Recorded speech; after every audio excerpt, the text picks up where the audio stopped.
Greetings, YouTube. Today I want to talk about weed. Now, I do not endorse the use of recreational chemicals. Never have, and I don't imagine I ever will. Not tobacco, which is lethal and something that we don't need as a society, as a species. I'm not going to endorse the use of alcohol because, while it can be used safely, many people don't seem to understand that.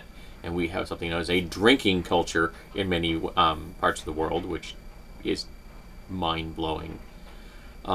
And other forms of recreational chemicals can be equally dangerous.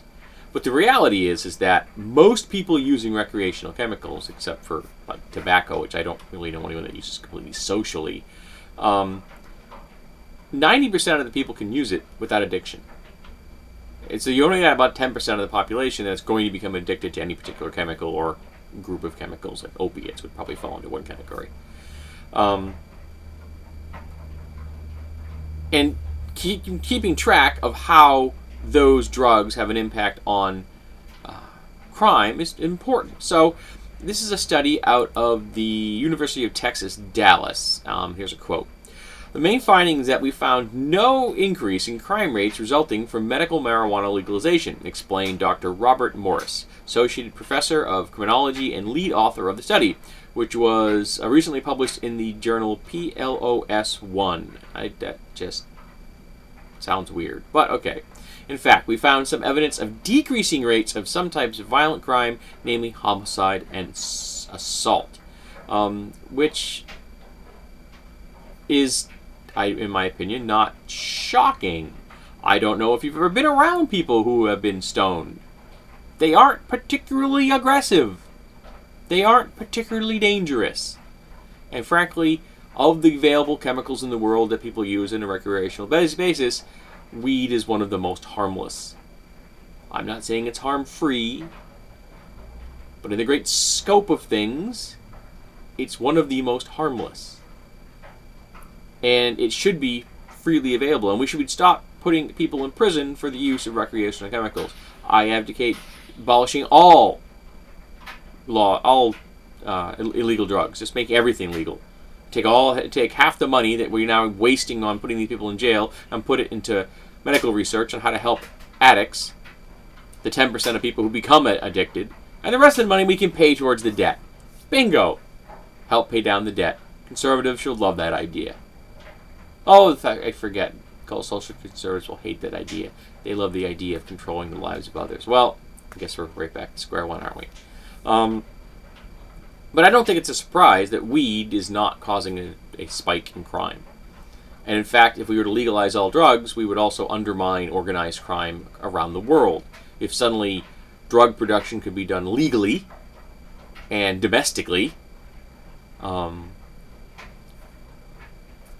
lot of those crime organizations suddenly find their revenue streams drying up. They wouldn't disappear, of course. Organized crime really became powerful during the Prohibition era in America for alcohol. And they never gave up their control, because even when alcohol became legal, because they'd already established their power base. So we wouldn't eliminate organized crime, but we would take a big chunk out of their cash flow. And that's a good thing. A very good thing. Not to mention, weed is a weed. It isn't hard to grow. It could be done domestically quite simply. I'm sure you could scatter seeds on your lawn and have plants in no time. Or some really stoned birds. One of the two. Not to mention, hemp's a really useful product. Interesting side note. Modern marijuana has the THC levels in it thanks to the U.S. Navy's efforts to create better hemp for ropes. Military in action. But I endorse the legalization of all drugs and treating drug addiction as a medical, not a criminal issue. The first thing you don't want to do is give an addict is a criminal record, because that's not going to help them at all. You should help them medically through behavior therapy, pseudo drugs such as methadone, things like that. Well, not pseudo, it's an actual drug, but it's a pseudo opiate. That's how we should be treating drug addiction.